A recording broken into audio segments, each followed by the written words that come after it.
Fala galera, bem-vindos a mais um episódio do Universo Generalista. Eu sou a Valéria Duarte. Sou o Caio Hux Pirandelli. Meu nome é Bruno Marcela e hoje nós estamos com dois convidados. Muito especiais. Dois amigos, parceiros de trabalho, e eu vou falar rapidamente o currículo de cada um. Eu peço para que cada um se apresente aos nossos ouvintes. Um dos palestrantes aqui, convidados, é o Pablo. Ele já esteve por aqui. O Pablo Santurbano, fisioterapeuta, especialista em fisiologia do exercício, atuação em fisioterapia musculoesquelética há 14 anos, palestrante em congressos, conferências, simpósios, curso de pós-graduação e extensão, autor de treinamento para profissionais de saúde do movimento e autor do livro Evolução e Movimentação Humana e, claro, pai de um casal. Daqui a pouco vocês vão saber o porquê da gente ter colocado isso no currículo. E o nosso outro parceiro e convidado é o Zac Moreira, graduado em fisioterapia, mestre em ciências da saúde pela Universidade Federal de Sergipe, docente tempo parcial da Estácio Sergipe por 5 anos, formação em técnicas de educação e reeducações motoras, sócio fundador da Fluir, Fisioterapia e Movimento, membro do CLAN FBA, Funcionalidade, Biologia Evolutiva e Antropologia, e ministrante de cursos e workshops nacionais e internacionais, e pai de 2 meninas lindas. Por favor, rapazes. Alô pro pessoal, hein? Oi, tudo bem? Estou aqui de volta. E aí, Isaac? Olá, olá. Essa parte das meninas lindas realmente foi por minha conta, tá? E hoje, a gente vai falar sobre abandono corporal infantil. Então, eu queria falar um pouco sobre esse tema, por que esse nome, e esse tema a gente vai abordar hoje. E, enfim, não sei se as pessoas sabem, mas eu tive minhas andanças com pedagogia, com alguns projetos de pedagogia e escolas alternativas. E aí, quando você pensa em escola alternativa ou crianças que não estão matriculadas em escola, depois de uma certa idade, é um crime, isso é crime, E aí isso recebe o nome de abandono intelectual, ou abandono intelectual infantil. E aí, nas minhas pesquisas da vida, eu acabei conhecendo o Pablo e toda essa área da saúde, depois todo mundo que está aqui falando hoje. E eu tive numa situação que eu vi uma criança que tinha um desenvolvimento motor bem pobre, assim, bem ruim para a idade dela. E a primeira coisa que veio na minha cabeça foi, assim, houve um abandono por parte dos pais ou por parte das pessoas do entorno. Houve um abandono corporal no desenvolvimento dela.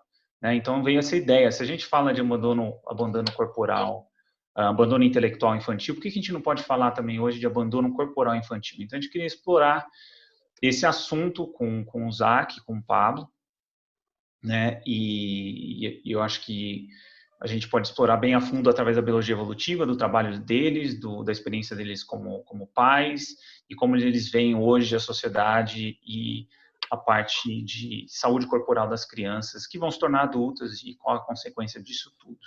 Então, eu acho que essa seria mais ou menos a introdução de hoje do episódio, o tema do episódio. Então, e daí a gente vai tocando. Bom, eu acho que a gente montou um roteirozinho aqui de perguntas. Acho que para a gente começar, a gente gostaria de saber, Zac e Pablo, como que foi o contato de vocês na infância com o movimento.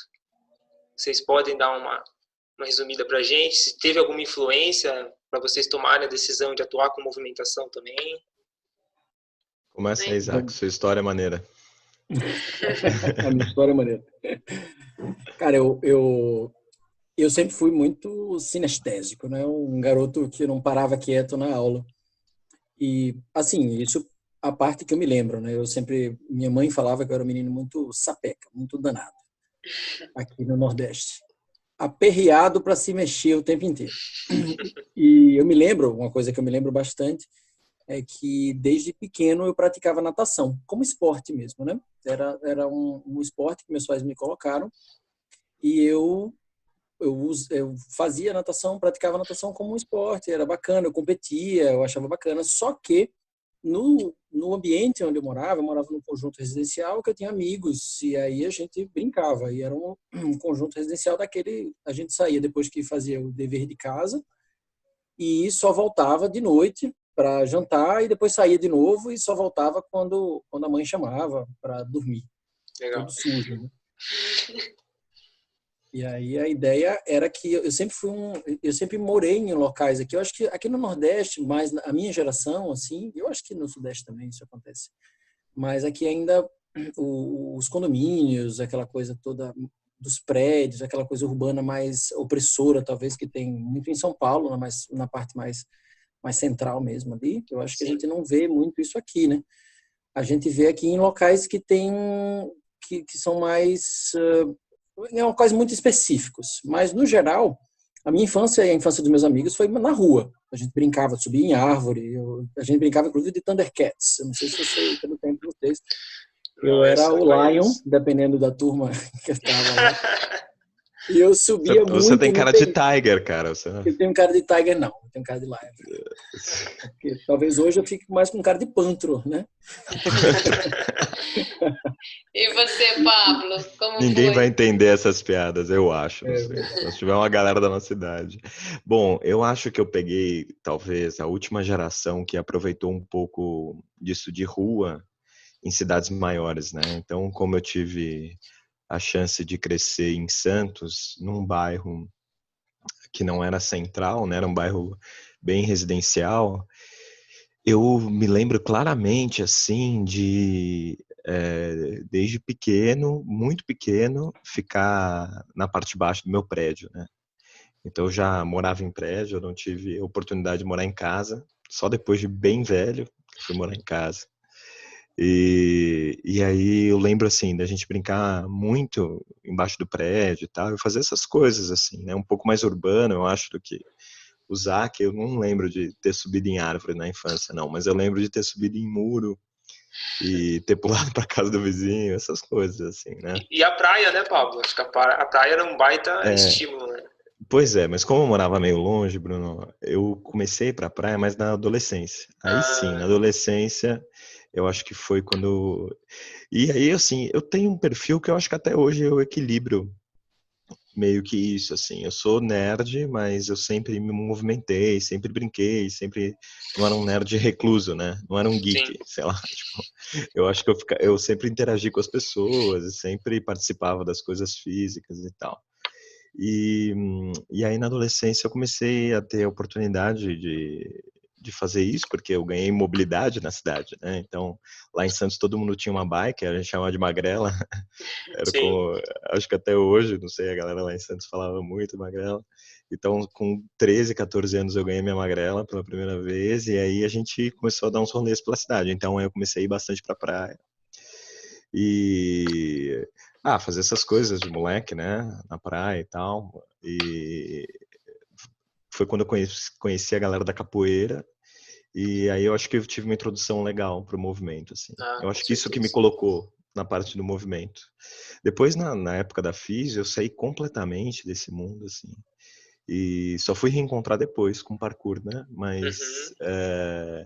eu tive um gap, assim, durante a minha graduação. Eu não pensava muito em movimento. Eu queria seguir Carreira respiratório, acadêmica. eu trabalhar muito com Terapia postura, assim, manual, uma né? coisa mais estática. Depois terapia manual. Então, eu nunca pensava muito em termos de movimento. Eu fui pensar depois mesmo. Mas acho que é Legal. isso. Resumindo, é isso. Legal. Muito legal. Pegando uma brechinha aí que o Zac falou que a mãe dele disse que ele era muito sapeca, não parava quieto, queria fazer uma pergunta para ambos assim. Por que as crianças se movimentam tanto? Por que as crianças têm essa necessidade de movimento? Tem algum fator evolutivo envolvido nisso? O que vocês podem explorar um pouquinho desse necessidade infantil de se movimentar o tempo inteiro, né? Porque se você não fala para uma criança parar, ela não para, né? Para É dormir, verdade. né? Posso Essa começar, que é... Zac? Tá, começa aí que eu... Vou levantar uma bola para você aqui, porque eu, inclusive, tenho estudado bastante sobre isso indiretamente, né? Porque eu, no último ano, eu peguei bastante para estudar o brincar numa perspectiva evolutiva. Sim. E até semana passada eu estava lendo sobre isso. E mamíferos se movimentam sem fim, né? Eles não têm um fim ligado à sobrevivência direta, né? Porque isso está ligado à sobrevivência. E isso é o que a gente chama de brincar. É como se fosse um programa que os mamíferos têm de simular situações da vida real e aprender com isso. Então, quanto mais complexo é o comportamento de um mamífero, mais ele brinca, né? E os humanos talvez sejam os mamíferos de comportamento mais complexo que a gente conhece. Então, faz muito parte de ser humano brincar por isso, porque a gente treina as coisas que a gente vai fazer na vida adulta. E no caso do humano, que é um animal que nasceu para se movimentar, ainda mais isso. E eu acho que ainda tem mais um fator, né? Que o humano é um animal que nasceu para ficar em um grupo extremamente unidos, né? Então, o brincar, ele também viabiliza a socialização nesse sentido, né? E o Pablo, o brincar, pensando já do aspecto evolutivo desde o mamífero, sempre teve uma conexão com uma preparação para o que o animal iria enfrentar na vida adulta, por exemplo, a sobrevivência. Acho que simulações, né? Porque você percebe a brincadeira dos cachorros, assim, é sempre um ataque, né, defesa, e as culturas mais tipo caçadores-coletores, você observa que a própria brincadeira das crianças às vezes tem um fundo de tentar trazer isso depois para um momento de caça, de coleta. Eu acho que sim, né? Pensa no pega-pega, no esconde-esconde, isso tudo tem uma função que são brincadeiras universais. Eu acho que em qualquer lugar do mundo você vai ver uma criança fazendo isso. E tem muita, assim, né? Essa coisa de presa, caçador. Eu, com os meus filhos hoje, já, sei lá, adiantando algumas coisas, mas eu percebo muito isso neles, né? Existe esse instinto mesmo. E antes, claro, a gente faz isso sem pensar, né? Mas eu acho que tem tudo a ver sim, cara. E as justificativas dos estudiosos são essas, né? Os biólogos que observam brincar, né? Eu lembro de um artigo que eu li sobre guepardos, cara. Depois eu posso até mandar o link para você linkar aí, não sei, em algum lugar do podcast, mas é muito interessante porque ele fala exatamente isso, né? Que o guepardo, ele vai aprendendo isso, ele vai estabelecendo as hierarquias também, né? E tem uma coisa muito legal que eu li, agora que eu falei de hierarquia, já me ocorreu isso, de que o brincar exige que os mais dominantes às vezes percam. E isso me chamou muita atenção, porque senão os menos dominantes, os menos fortes, os menos ágeis, né, não vão querer brincar depois. Não tem brincadeira, né? Aí a brincadeira acaba, né? Isso eu aprendi também na capoeira, muito, né? Na capoeira o jogo é de dois, não é sozinho. Então não adianta você ficar se exibindo lá, detonando o cara, se o outro não tá jogando, né? Então eu acho que isso é uma coisa que me chama muita atenção, assim. Bacana. Legal. Essa bola que o Pablo trouxe, a minha via aqui com as meninas, ela envolve mais um desenvolvimento neuropsicomotor, que é essa relação, como eu tenho duas filhas e a diferença de idade delas é de 5 anos, de uma para outra, 4 anos e meio mais ou menos, então a gente vê a diferença que foi a criação da mais velha, que é a Esmeralda, como a gente tem uma peculiaridade aqui, porque diferentemente da minha geração, a gente mora em locais onde não tem muitas crianças. A gente mora num local que é casa, que tem um espaço verde fora e a gente tem acesso a muito espaço externo no qual a gente possa brincar, possa passear, possa explorar um pouquinho mais, mas não tem outras crianças para brincar. Então, a ideia hoje, ela com 9 anos de idade, talvez não vou nem falar muito sobre isso para a gente não passar muito do tema, mas o fato do brincar social, a criança brinca sozinha há muito tempo, né? Ela passa um bom tempo brincando sozinha, sem interagir. Então, assim, mesmo que tenha essa relação social, mas a criança não precisa necessariamente de outra pessoa para brincar, no caso. Ela brinca sozinha e ela brinca com qualquer coisa. Você pode dar um brinquedo pronto já, uma boneca que já tem um sexo, já tem tudo, ou você pode simplesmente dar nada, uma tampa de garrafa, uma pedra, por exemplo. E aí a criança vai brincando e vai explorando aquilo ali da forma mais pessoal, individual, e sempre tem essa questão que o Pablo falou do mamífero. Tem uma mimetização do adulto, né? Tem uma mimetização do adulto. Observa-se os pais, como é que os pais funcionam. É engraçado demais que a gente escuta até o discurso da criança quando ela começa a falar, né?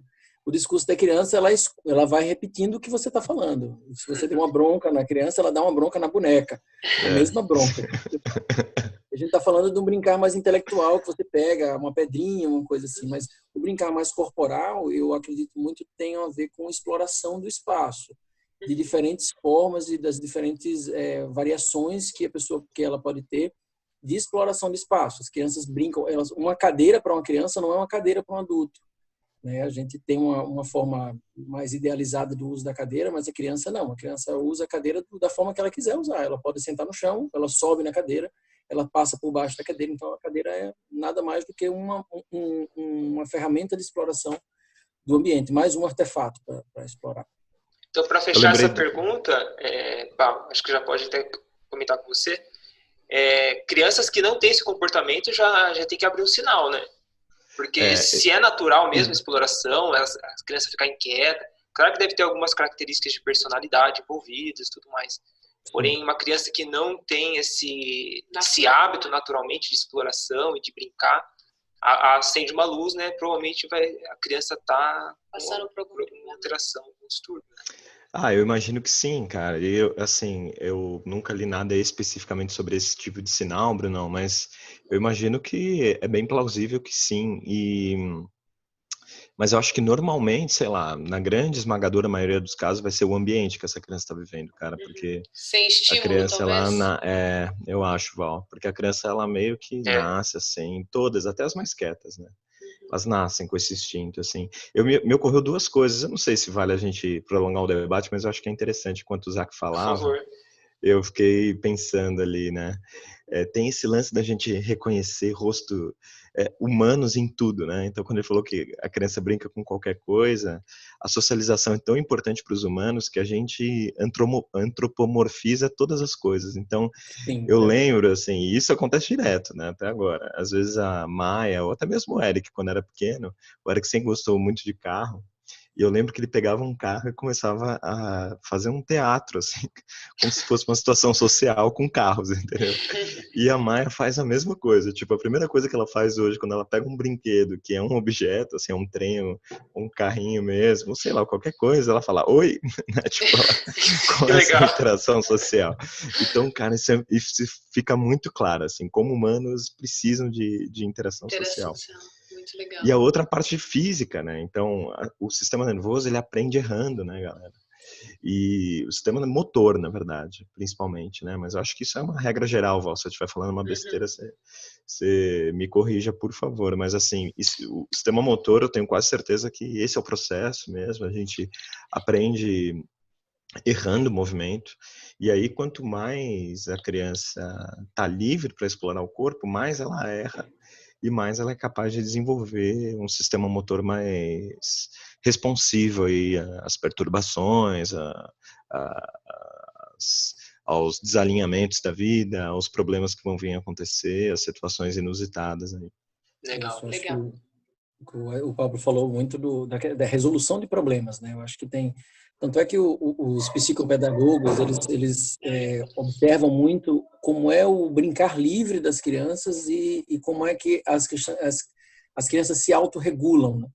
Essa necessidade do adulto de tentar controlar tudo e tentar fazer com que as crianças entrem em padrões muito adultos mesmo, de funcionamento, às vezes é completamente desnecessário. E isso é entregue de forma muito precoce pelos pais mesmo e pelas pessoas que cercam, né? A família em si, o clã que está em volta.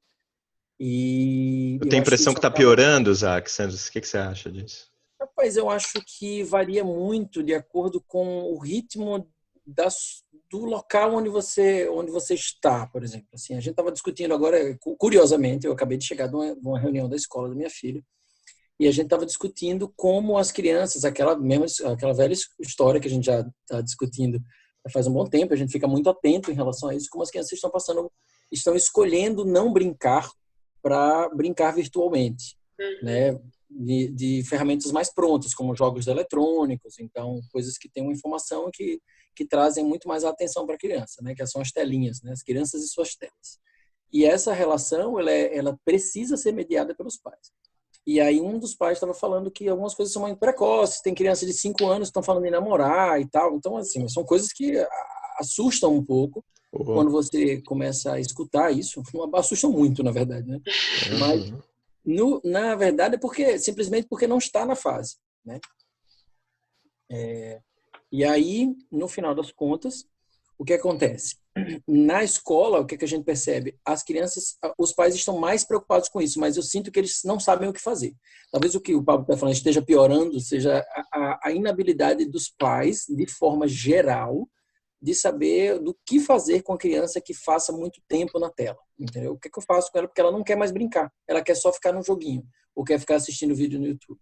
Sim, Mas você sabe uma coisa que eu percebo muito, desculpa prolongar um pouco isso, mas eu acho hiper importante que a gente fale, porque eu percebo muito, Zac, a intervenção dos pais nas brincadeiras, sabe? Então eu concordo absolutamente com o que você falou em relação às telas, mas agora até mesmo quando tá rolando uma brincadeira livre, corporal, no parquinho, por exemplo, cara, é enlouquecedor a quantidade de intervenções e o quanto que os pais regulam se metem. isso. Nossa, cara, mas assim, ó, mas é só vir passar um parente aqui em casa final de semana que é a mesma coisa também, entendeu? Sim. Cara, a galera se mete muito, não deixa as crianças resolverem. E eu fico pensando, né? Pô, antes não tinha tempo. Não sobrava. Você tinha que fazer outras coisas na sua vida. Você não podia ficar se metendo nos problemas ridículos das crianças. Então, acho que as crianças aprendiam a lidar com essas questões. Mas eu tô falando de coisa boba mesmo, assim, né? De pegar um brinquedo do outro, de, sei lá, óbvio, quando tem uma intervenção violenta, né? Você tem que mediar. E quando alguém se machuca, ou foi uma situação muito injusta, eu acho que exige mediação, né? Mas nossa, eu fico espantado com isso, Zac, assim, tipo... Eu concordo plenamente com você. O brincar livre, ele precisa ser observado de longe e, no caso, o adulto para precisar intervir e, se necessário for, porque em vários momentos, 98% do tempo, as crianças se regulam. As crianças se regulam. Há um comportamento autorregulável ali dentro que depois as coisas se resolvem. Quando a presença dos pais está muito gritante assim, acaba que as crianças querem chamar a atenção dos pais para poder resolver, mas não necessariamente a gente precisa estar ali o tempo inteiro e intervindo na brincadeira. E às vezes a gente inventa coisas de adulto no meio da brincadeira. Você não entra na brincadeira, você quer intervir e transformar a brincadeira em sua. É mais ou menos. Ó, domingo tinha exemplificando agora bem para a parte física, né? A Maia estava em cima de um brinquedo desses brinquedos que tem aqui onde a gente mora. Tem um monte de coisa, né? Brinquedo de parquinho. E aí ela resolveu descer de todos os jeitos possíveis um escorregador de respeito, né? A mãe não fez nem 2 anos ainda. E aí eu só vi um casal de namorados comentando assim, né? Ai, você viu aquela mãe anterior que não deixava o filho, que era muito maior, brincar? Mas que mãe chata, não sei o quê. E isso fica muito claro, assim, até no lance de podar uma movimentação, porque uma coisa que a gente sempre conversa até entre nós, né? Esse lance, a criança não pode correr e tal. Mas eu nunca pensei que dentro do parquinho isso fosse verdade, assim. Tipo, a criança não pode correr no shopping. Tá, eu até entendo. Eu não concordo, mas eu entendo. Mas assim, tipo, no parquinho a criança não pode explorar. Então isso é uma coisa que chama muito a minha atenção mesmo, assim. Eu acho... Tipo, muito... aonde ela vai poder, né? Tipo, a pergunta. Mas aí também, né?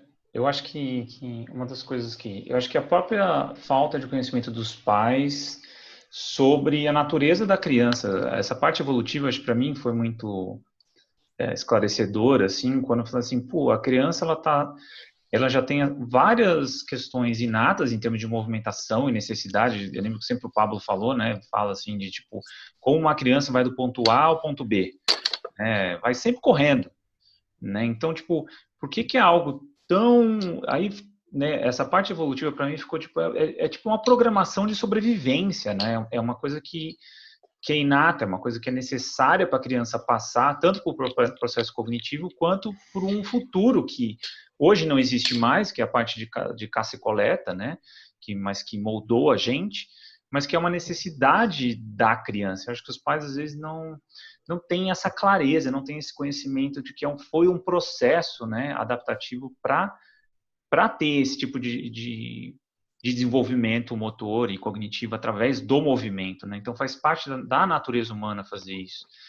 Eu acho que os pais não passam longe, porque é muito comum para mim falar assim, a criança não para, velho. se a criança se movimenta, é o dia inteiro se movimentando. Eu falei assim, cara, se óbvio. você deixar, é caótico, né? É. Eu sempre falo para os meus amigos que não têm filho, escolhe bem se você vai querer ter um filho corporal, porque dá trabalho, né? E, Caio, complementando um pouco isso, cara, eu acho que eu tenho um dever também de falar para você aqui, isso e relembrar isso, né? Acho que todos vocês sabem muito bem do que eu estou falando. A gente tem um organismo, um corpo, que ele tem exigências totalmente diferentes do nosso cérebro. O cérebro está tentando economizar energia o tempo inteiro, mas o nosso corpo ele precisa de movimento também o tempo inteiro. Então a gente tem esse paradoxo, né, do humano. E eu acho que eu até consigo explicar o porquê de tudo isso, em partes pelo menos, porque como a gente vive numa sociedade que é muito intelecto, muito cérebro, né? A gente valoriza muito essa nossa preguiça natural dos humanos, né? Porque é natural, de fato, ser preguiçoso. E aí a gente extrapola isso para todos os lados. E a gente não tem esse entendimento mesmo que você falou, que ajuda, que contribui para a gente entender que a gente precisa muitas vezes estimular situações para que a gente se movimente, né? Então acho que vem disso tudo mesmo, né? Tem uma coisa com a tela, né, também, assim, essa atração, porque se você não tivesse, vamos dizer assim, eu acho que para o adulto, sim, eu acho que a regra é buscar o descanso. Mas para a criança, se não tiver uma tela, vamos dizer assim, não tiver algo muito atrativo, sim, a tendência é ela ser sinestésica, assim, o cérebro perde para o corpo, vamos dizer assim, sim, né? o que eu estava falando é que o adulto, ele se enxerga assim, ele isso, faz exato, aquilo que o ele Isaac projeta falou, né? Isso. De projetar totalmente na criança, né? Porque o adulto não quer se mexer, então ele vai falar, não, vem aqui. Fica quietinho. Fica quietinho. Assista esse negócio aqui. Nesse processo essa coisa da criança ser inquieta, na verdade, só ser criança, na verdade.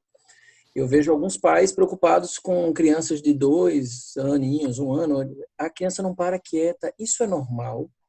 Sim, isso é normal. Se a criança ficasse quieta demais, sim, isso seria para você ficar atento. Os velhos falam isso, né, Zach? Todo velho fala, criança saudável dá trabalho, né? Eles falam, graças a Deus, está no trabalho. Exatamente. Os velhos entendem, né? Eu não sei vocês, mas assim, eu estou atendendo, tá aparecendo uma demanda maior de crianças e pré-adolescentes, na verdade, para mim, com espectro de pouco hipoestesia, digamos assim, hipossinestesia, digamos assim, né? A pessoa não se move muito, não quer se mover muito, a clássica criança de apartamento, né? Os estudos têm mostrado isso, Zach. Tem se até debatido sobre o termo para se usar, porque cada área assim da saúde estava usando um termo, então eu não vou saber definir eles para vocês aqui, mas eu prometo devolver isso se alguém quiser. Sim, mas tem se estudado muito, tem se mostrado isso mesmo. Diga aí, Val. Eu queria colocar na roda um tema para a gente discutir um pouco sobre essa relação, né, dessa movimentação corporal com processos cognitivos. O Zach levantou essa bola bem no comecinho. Queria que vocês falassem um pouquinho disso. Quanto tem essa conexão entre se movimentar muito e os processos cognitivos de uma forma saudável? Você pode levar a prejuízo no futuro também, né? Uma criança que não se movimenta muito hoje, em questões de aprendizado no futuro, ela vai ter dificuldade. Pelo menos o contato que eu tenho com a minha irmã, que é pedagoga, ela está observando muito isso na escola. As crianças que se movimentam mais são crianças com dificuldade de aprendizado. Que se movimentam menos, né? Se movimentam menos, estão com mais dificuldade. Eu ia falar, oxe. Não, como assim, né? Eu posso começar, Pablito? Depois você sempre, segue. Cara, lógico. E aí, o que eu percebo muito, na verdade eu não percebo isso aí, tem muito estudo sobre isso, mas o processo do brincar corporal também, ele tem uma correlação muito forte com essa questão da frustração, de lidar com a frustração, de lidar com os seus próprios desafios. Eu vou dar um exemplo, como o Pablo deu um exemplo aí dos filhotes, vou dar um exemplo de Esmeralda. Esmeralda é que minha filha mais velha aqui, ela tem 9 aninhos, e a gente sempre vai, inclusive é um hábito que a gente tem até fazer isso com uma grande frequência, é de ir para um parque que a gente tem aqui pertinho, perto de casa, e a gente vai lá e vai brincar, né? Então a gente tem um cajueiro lá que a gente fica brincando que é o cajueiro da família, porque é o cajueiro que a gente sempre sobe para brincar, tal. E Esmeralda, ela é um cajueiro que tem muita ramificação e ela sempre procura um local mais difícil para subir. E aí teve um belo dia que a gente estava, que eu olhei para o local e falei assim, caramba, Esmeralda, que legal isso aqui para subir. Ela subiu. E quando ela chegou numa altura, eu estava com a minha mais nova, com Jade, e eu não pude subir com ela. Eu fui orientando, né, caso acontecesse alguma coisa, só que eu fiquei embaixo dela. Qualquer coisa ela pulava, eu segurava ela. O plano B seria esse. Eu sei que ela, no meio da altura, lá no lugar mais alto que ela tinha uma passagem que não tinha muito galho para ir, ela tinha que ir rastejando. E aí ela travou. Ela parou e começou a chorar. Ela chorou copiosamente, chorou muito, muito, muito mesmo. Aí eu fiquei embaixo, calado, eu olhei para ela, pedi para ela respirar. E aí, filha, respira, como é que tá? Tá tudo bem? Em cima, ela respondeu, chorando ainda, tá tudo bem. Você quer continuar ou você quer descer? Ela disse, não, eu quero continuar. Eu falei, então você continua. E aí, ficou com medo. Ficou com medo. Então ela sentiu medo, ela enfrentou o medo dela para fazer isso e foi. Legal. Entende? Então, esse laboratório de lidar com o medo, lidar com a sua frustração, porque é um medo de você cair, um medo de se você machucar, a fantasia de morrer também. Né? Eu, com meus 44 anos, eu também subo em árvore e eu também tenho medo de cair. Ô, então, Zac, isso pode ser transferido para outras áreas da vida, né? E isso é uma inteligência emocional que ela só conseguiu experienciar usando o corpo, né? Chegando em cima de uma árvore, né? Muito doido. Exatamente. Com os meus pacientes acontece muito isso também. Eu levo os pacientes para a árvore também, em vários momentos. Essas crianças que eu falei que tem esse aspecto de se mover menos e tal, eu levo para a árvore e a gente começa a fazer um trabalho de aproximação da árvore com o objetivo de aproximação do corpo. Eu falo muito da árvore porque a árvore ela não tem uma fórmula pronta. Você pode subir da forma que você quiser. Então, isso vai criando um processo de aprendizagem motora a partir da exploração do ambiente. Então, é por aí que a criança vai indo. Então, tem muitas crianças que falam, não consigo. Eu falei, como assim você não consegue? Vamos tentar. Aí ela vai, e pronto, subiu. Eu falei, pronto, você conseguiu ou não conseguiu? Consegui. Bacana. Então, você começa a entender que você tem potencialidades que você pode e acho que a partir daí. Essas transferências também, né, Zac? Porque a criança, o mais interessante é que ela escolhe encarar o medo ou a dificuldade voluntariamente. Então, ela busca isso, né? Então, acho que esse encarar voluntariamente, que ela pode transferir para as outras áreas da vida, que é a grande chave para brincadeiras, né? Para desafios motores.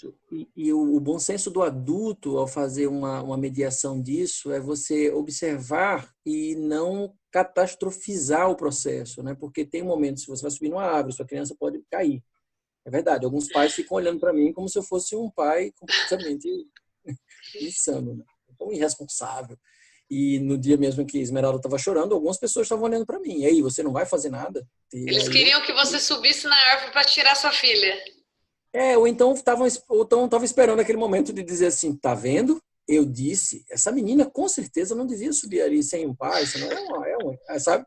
E nesse momento, simplesmente essa mediação de você saber que ela saber que está segura o suficiente para isso, ela saber que ela tem um corpo, ela precisa explorar o ambiente, ela consegue fazer, porque consegue, o corpo é resiliente. Né? A gente aprendeu isso com a evolução, a gente aprendeu isso.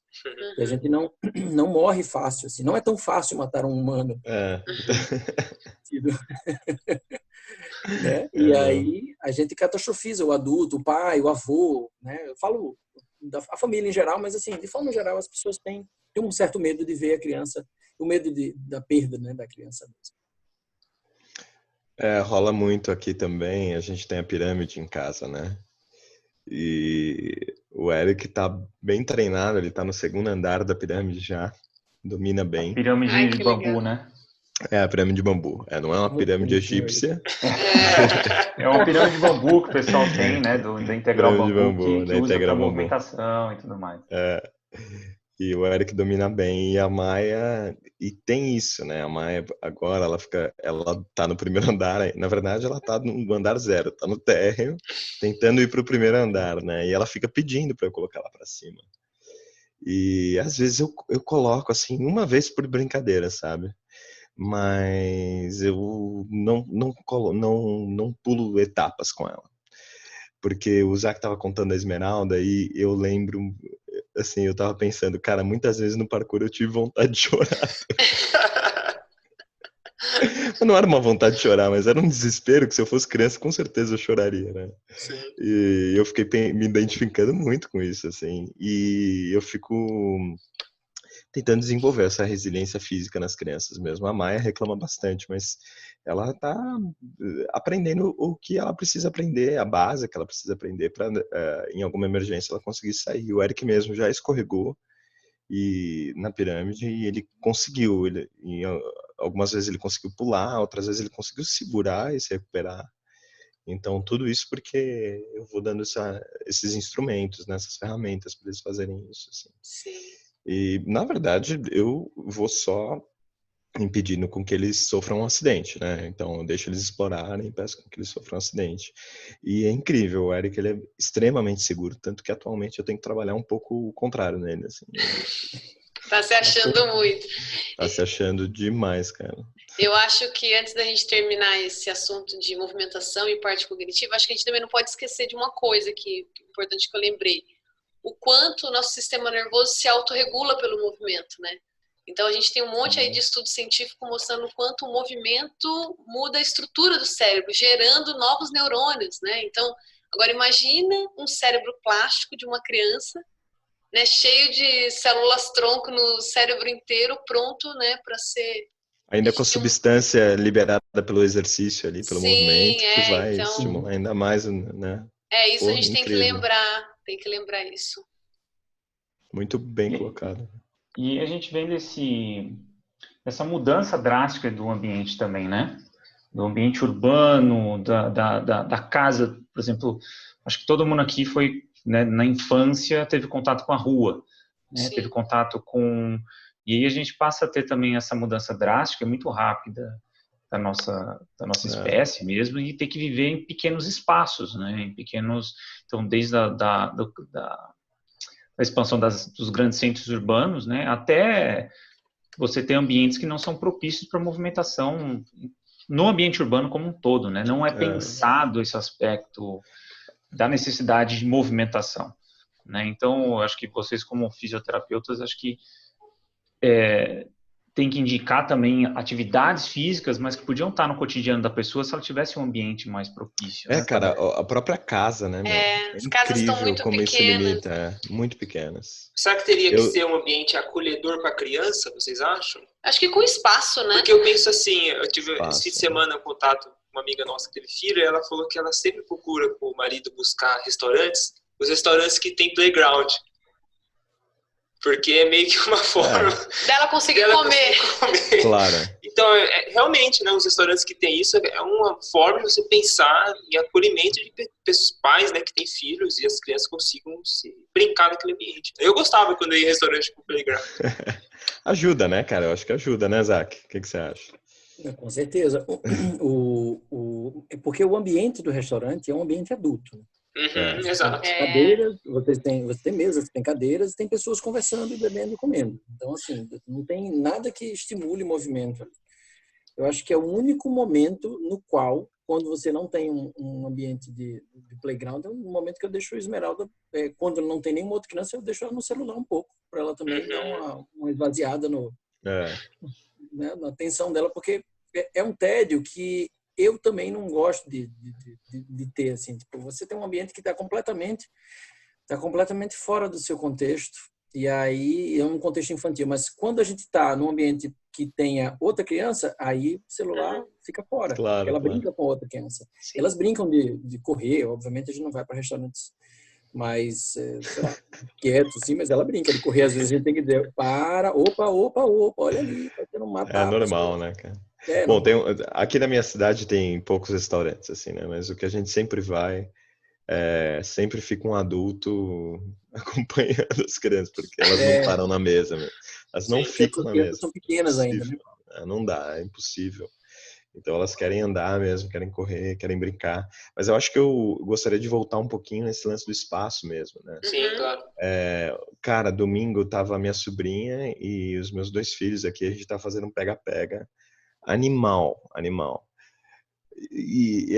Eu fiquei pensando, é impossível, cara, você fazer num Um lugar que não seja uma apartamento. casa. É impossível, é impossível. Pulando janela, correndo Sim. muito, assim, muito. Então, tipo, isso limita mesmo, limita muito mesmo.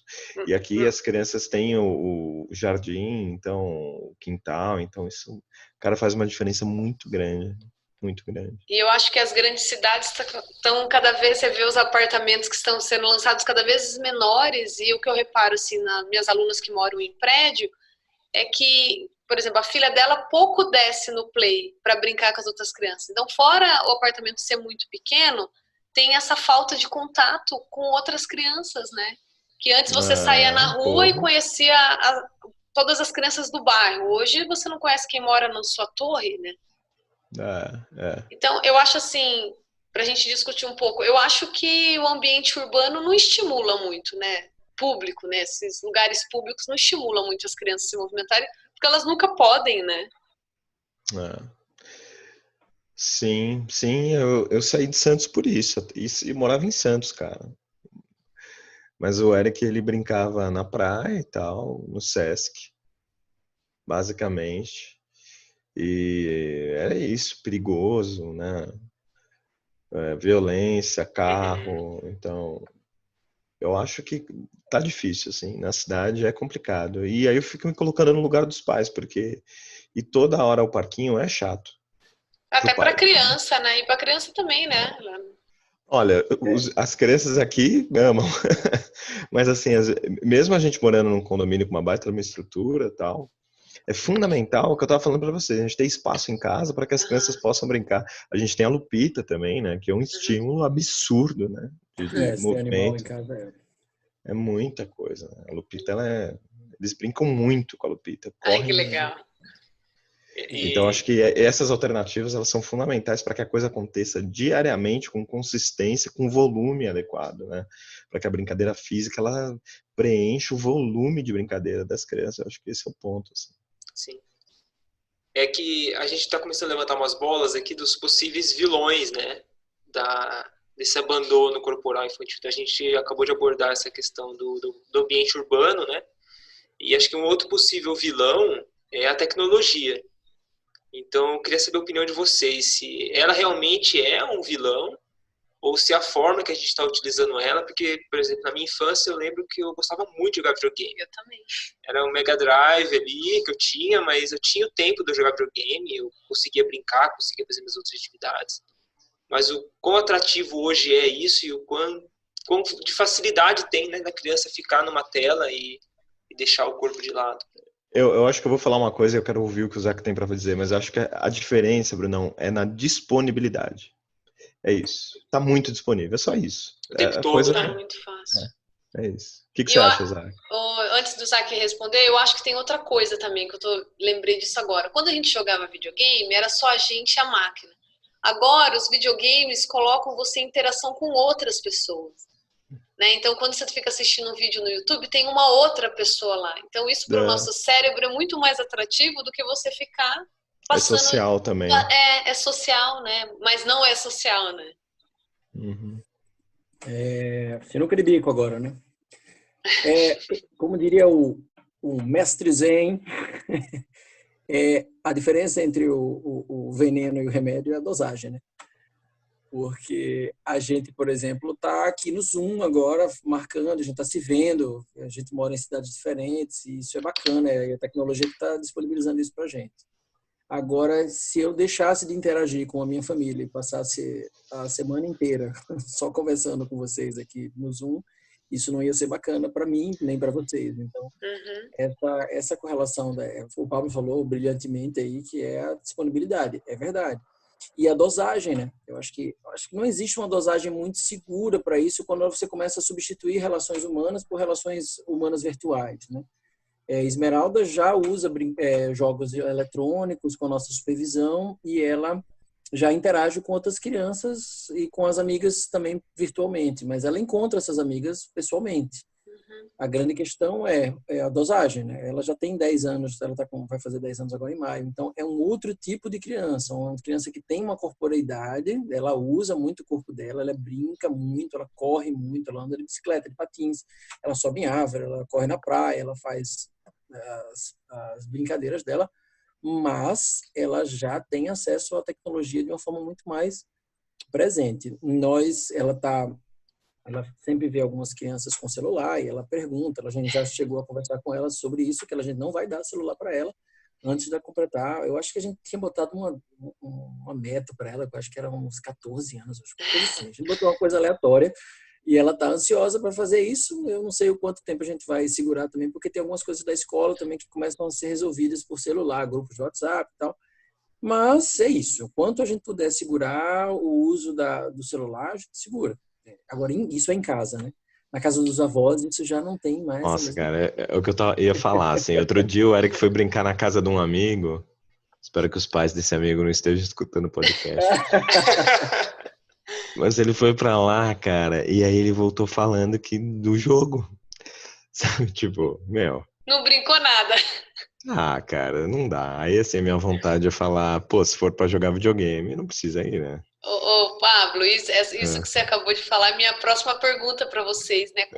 Qual o papel dos pais nesse abandono corporal, né? Porque o Zac falou... Será que é um dos vilões?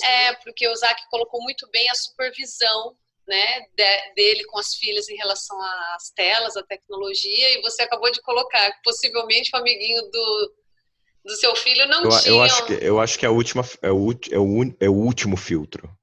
Sabe assim, tipo, imagina na batalha, o último pelotão, assim. Então, porque a galera vai vir, né? Então, a família, os amigos, a sociedade, a escola, vai vir, vai chegar com tudo. Para colocar tecnologia, é isso que você está falando? É, sim. E aí eu acho que os pais, eles são, assim, eles vão oferecer esse refresco aí, esse oásis, e mais do que isso, né? Um cotidiano no qual predominantemente não se utiliza. Então, por exemplo, agora os amigos estão usando. Outro dia a mãe de uma amiga veio trazer o Eric aqui em casa, eu fui pegar ele no carro, os dois estavam no YouTube, cara. E aqui em casa a gente tem uma política de que criança não fica no YouTube, assim. E criança não escolhe desenho, não aperta, eles não apertam, né, a tela, né? Só assistem. Então, se eles estão vendo um desenho, a gente que escolheu, pôs lá. E eles não apertam. Então, tipo, tava os dois no banco de trás no YouTube vendo qualquer porcaria. Assim, foi meio desesperador. Mas eu não fico dando Você não fala nada. Ninguém, nada, não falo nada. Agora, quando tem oportunidade, obviamente, Dá eu falo, topinho. né? Então, agora a escola das crianças é bilíngue, o que é uma coisa super legal.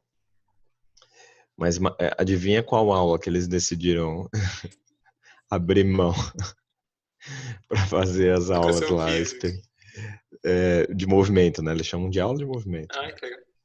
Eles tiraram? Então, porque a gente pode substituir a aula de movimento. Aí lá vai o chatão, né? Nossa. Assim, cara, eu já tô assumindo o lado chatão na minha vida. Eu sou o chatão. Somos. E pra todo mundo, sabe? Assim, tipo, porque é isso. Você eu sou o crica, chatão que né? Eu fico reclamando das pessoas que problematizam demais, né? Em tudo. Principalmente com o Caio, eu reclamo bastante com ele. Mas assim, eu problematizo bastante em relação ao movimento e saúde. Eu sou um chatão também. E você, Zac? Só posso dizer uma coisa. No grupo da escolinha da minha filha, da mais nova, o pessoal estava querendo fazer um encontro das crianças. E aí a gente fazendo uma conversa e tal, vamos fazer não sei quantos pais e tal, e aí a gente contrata uma animadora de criança. Aí eu lancei lá, para que uma animadora de criança? A gente não pode ficar junto com os nossos filhos, não? Não, mas é porque precisa de uma animadora. Eu disse, não precisa. Aí pronto. Aí eu falei assim, aí foi o chatão, né? Eu falei, eu acho que a gente pode deixar as crianças brincarem livremente e a gente ficar de olho. Muito chatão, né? Muito. Os chatões das escolas. Não, os caras querendo beber, entendeu? Ficar trocando de boa, ideia. né? E o Zac, não, gente, vamos interagir com os nossos filhos. Vamos cuidar dos nossos filhos, é isso que ele falou, né? Vamos cuidar. Porque, na verdade, acontece isso. Eu tenho o privilégio de me relacionar muito com pais que pensam muito como a gente pensa, para facilitar. Aí, tipo, é muito bacana, porque a gente fica tomando nossa cervejinha, brincando lá, fazendo churrasco, e as crianças brincando incessantemente, e elas não cansam, e elas arrumam outra brincadeira, e minha casa é pequena, e às vezes a gente vem para cá com alguns amigos das crianças, e elas ficam muito tempo, e ficam sem tela, sem computador, brincando unicamente com as coisas que a gente tem aqui. Então, eu acho que se isso não é um oásis, né? Isso aqui não é uma ilusão, isso existe. Agora, a gente precisa abdicar de algumas coisas nossas para ficar com nossos filhos. Então, se a gente transformar a nossa vida num trabalho eterno e numa produtividade eterna e que a gente não possa ter tempo para os nossos filhos, eu acho que aí sim está errado. Ou numa curtição eterna, né, Zac? De só curtir e não ter... Eu acho que tem esse processo, o processo de ter filhos, é o processo de abdicar, né? Um amigo meu me disse, quando a gente estava para ter Esmeralda, ele falou assim, morrendo de medo, né? Porque dá medo mesmo você ter filho. Aí ele falou assim, cara, não se preocupa não que filho dá sorte. E é engraçado que eu achei isso, né? Eu achei ele, como assim dá sorte? Não, você vai ver. E o engraçado é que dá sorte por quê? Porque, na verdade, você percebe que, como um bom mamífero, você não pode mais morrer.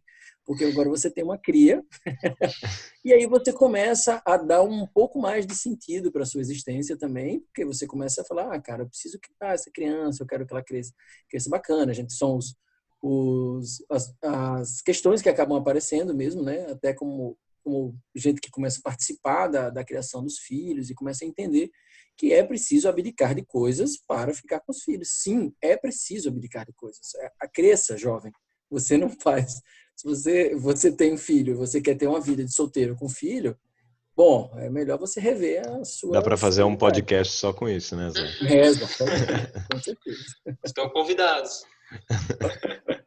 E como é que fica essa questão também dos pais se movimenta um pouco, né? Então, acho que tem esse reflexo da cultura de casa, né? E como é que... E até existem pais assim, que poderiam se movimentar mais, eu não sei a opinião de vocês quanto a isso, brincando com os filhos, né? Em vez de ir na academia, né? Porque uma criança, já que é essa maquininha que não para, quieta, né? O quanto dessa interação não faz bem para os pais também, né? O quanto já não tem um aspecto terapêutico para o corpo dos pais brincarem com os filhos, estarem disponíveis para isso, né? Então, como é que é essa matemática que não fecha, né? Essa conta acaba não fechando. E só para fechar, Caião, porque eu acho que eu posso dar um exemplo do Vitor Carrara. O Vitor fala que quando ele teve a filha dele, ele disse que o pai ele tem que ter vigor físico o tempo todo. Então não tem como, tô cansado, agora eu não quero, porque como essa metodologia de treinamento dele, que é estar pronto para agora, funcionasse o cara ser pai. Então não adianta você ter vigor físico. Se seu filho está ali, acabou de acordar, você acabou de pegar no cochilo, é o único momento que você tem, mas você vai ter que ir lá, levantar, cuidar dele e tudo mais. Então acho que rola muito isso, né? Tá faltando vigor, talvez, nesses pais, né? Eu acho, não sei, eu vou começar aqui, mas eu acho que tem uma relação assim, tem muitas escolhas que a gente faz, mas eu tenho um pouco de receio, porque tem gente que não consegue escolher na vida mesmo, assim. A pessoa trabalha como, sei lá, o cara trabalha, passa um trânsito infernal para ir para o trabalho, depois volta para casa, a criança tá lá, ela quer ver o pai, quer brincar com o pai, ela quer, e o cara tem que se virar nos 30 para fazer isso. Quando você terceiriza isso, é uma parte ruim, mas acaba talvez não dá uma resposta pronta para isso, mas assim, é óbvio que o adulto já não se move tanto quanto se movia mais, porque a gente usa o corpo muito menos, né, por conta do processo tecnológico, a cultura do conforto facilita tudo isso, e a gente não tem energia, o vigor físico mesmo para brincar com as crianças. Então, é necessário, como eu falei anteriormente, assim, é necessário. Eu acho que a criança traz para você um espelho de que você está precisando se mexer, porque a criança ela exige de você isso, ela exige que você se mova. E aí, ao exigir que você se mova, é bom que você esteja preparado fisicamente para isso, porque você pode não dar conta disso mesmo. E aí você achar que aquilo ali é um fardo para você, né? Eu acho que isso Diga aí, Ou, Paulinho. Zac, infelizmente, os pais acabam ensinando as crianças a não se mexerem, né? Isso, porque é mais prático para eles. Eles escolhem e falam assim, ó, filho, fica quietinho, que é melhor pro papai, né? E aí, ó, toma a tela aqui, ó. Veja que lindo esse vídeo do Felipe Neto, do Lucas Neto. E Isso ela vai vendo e aí tem vai rolado ficando lá. bem. Uma Eu vez acho eu que é vi. Ah, difícil desculpa. mesmo. Não, falhei. Uma vez eu vi tava no shopping e eu vi uma moça com uma criancinha que não parava, não parava. Só que a criança, ela tava andando muito perto dessa senhora, né? Eu via que ela tava com sobrepeso e tal. Daí eu reparei, ela tinha pânico da criança se afastar um pouquinho porque ela não ia ter agilidade para buscar. Eu fiquei olhando isso e falei, olha, o medo dela da criança ir até ali é porque depois ela não vai conseguir correr. Eu falei, só dá um tiro, você vai ali e cata essa criança, né? Mas depende da condição física do pai, né? Olha, vou te falar, a gente que tá relativamente em forma, às vezes as crianças dão um Agora, perdido forte. imagine Eles não você estando são fora, né? moleza, não. Nossa, cara, não. Você levantou uma bola, Val, que eu nunca tinha pensado, mas já observei isso em pessoas próximas, assim, de Eu vi fato. na praia isso, eu falei, nossa, meu. Rola mesmo, porque às vezes você não dá Quando, conta, né? É verdade. Quando eu estou com os meus amigos, algumas vezes, alguns pais que são menos sinestésicos do que eu, não gostam de se mover mesmo. As crianças vêm todas para mim. Eu me sinto uma pirâmide humana, mais ou menos. Os meninos sobem em mim e tal.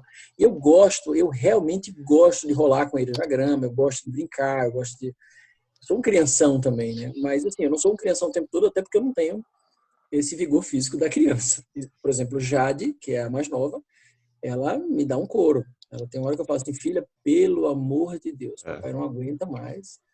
Mas é isso aí, é isso aí. Você tá aí na fogueira é para se queimar mesmo. A criança, ela sempre quer aprender, né? Então, acho que um problema, por exemplo, a gente estava falando antes de começar aqui da hora das crianças dormir e tal, né?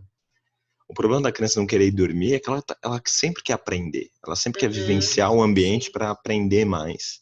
Porque essa fase que ela tá é o que ela precisa fazer mesmo, né? Então, entender isso, né? E acho que saber dosar isso no dia a dia não tem receita, galera. Tem que testar mesmo. Mas, de fato, eu acho que o tempo que os pais têm passado com as crianças diário tem diminuído muito, né? Falando de pacientes, de conhecidos, de amigos, e a gente vê isso mesmo, os pais eles não estão interessados em interagir com a criança e não fazem isso fisicamente. Então, saindo agora da parte da atividade física, só como isso é importante para a criança, o desenvolvimento dela que a gente já falou bastante, eu acho que tem uma coisa de reconhecer assim, de primeira interação, né? Emocional dos pais, que a gente já comentou um pouquinho, mas tendo a criança reconhecer os próprios limites, né, fisicamente. Então, quando ela brinca fisicamente, ela está aprendendo qual é o espaço do outro, porque a brincadeira física sempre alguém se machuca, né? Isso é normal, faz parte.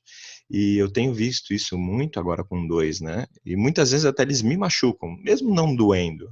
Faço questão de chegar e falar, puxa, aqui você passou do limite, me machucou e tal. E isso é muito interessante, assim, eu tenho visto muito aprendizado, especialmente do Eric, que é mais velho, mas da Maia já pequenininha, de entender esse lance do limite, o limite entre os irmãos e tal. E isso eu acho que é uma coisa que eu não vejo de um outro jeito a criança entender se não for pela brincadeira física, porque a criança não tem linguagem para entender isso ainda. Então, eu estava até conversando uma coisa nada a ver com o Eric, sobre físico, mas era sobre limite. E a capacidade que ele tem de entender isso quando isso está numa brincadeira física e de quando está no plano abstrato é muito maior quando quando eu estou falando que ele não pode me machucar ou machucar a irmã dele ou se machucar. Então, isso eu acho muito legal também. Assim. Muito legal. A gente já viu isso por esse lado. Mas, e assim, a gente tem uma lista enorme de perguntas aqui, né, no roteiro. Eu acho que seria legal a gente deixar para o episódio número 2, né? Opa! A gente já tinha conversado também da gente expandir esse assunto, explorar com mais afinco, assim, esse assunto num segundo episódio. Então, E assim eu queria, para a gente finalizar, talvez se vocês, eu queria pedir para o Zac, para o Pablo, se vocês tivessem a oportunidade de falar com esse pai ou com essa mãe que estão abandonando os filhos em termos corporais, assim, que tipo de informação você passaria para ela em termos da importância disso para as crianças, né? Se você pudesse assim intervir, chegar nessa pessoa que está fazendo isso e você pudesse ser sincero o quanto de dano isso pode causar para a criança no desenvolvimento dela, que recado vocês dariam? O que vocês falariam para esses pais? Eu acho que eu falaria assim, eu sei que é muito difícil, cara. Eu sei que é complicado lidar com tudo. Eu sei que o nosso cérebro e ser humano também, a gente às vezes precisa de um respiro, a gente precisa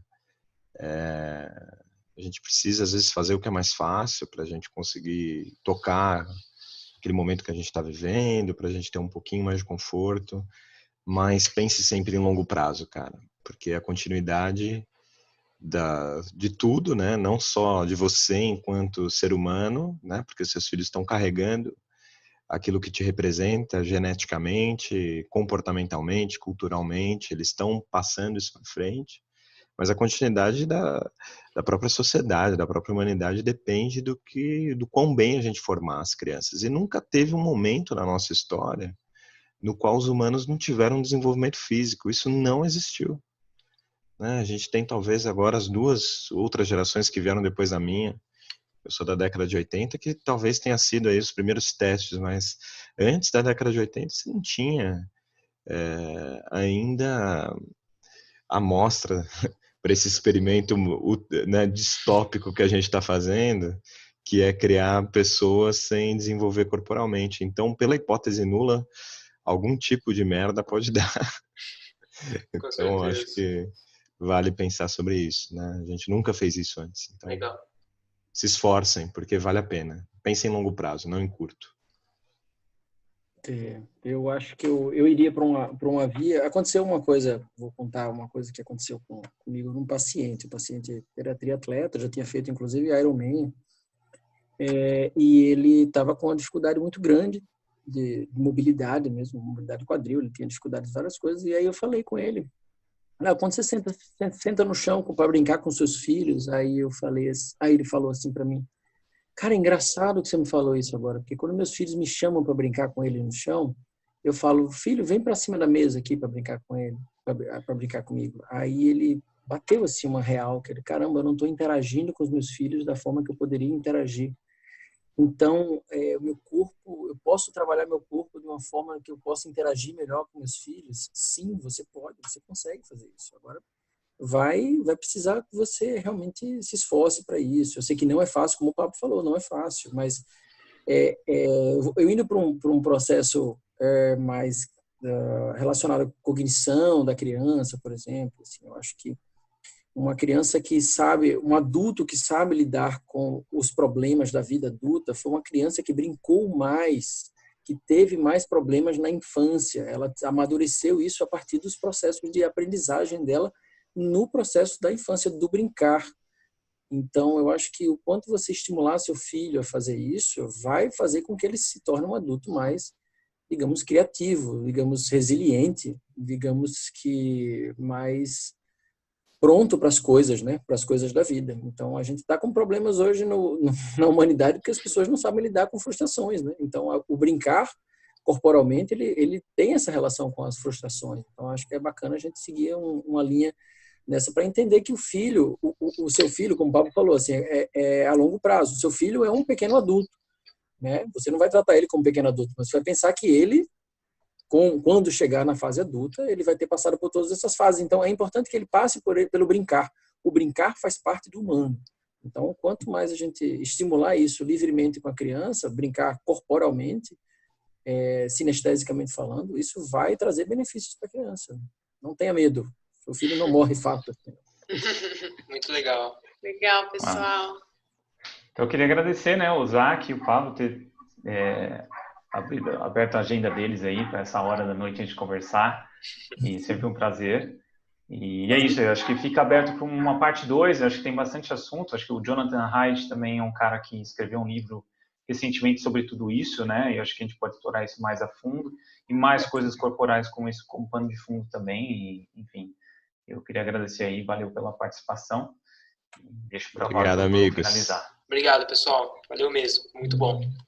Valeu, Muito obrigado. pessoal. Obrigada. Até daqui a pouco, né? No próximo episódio.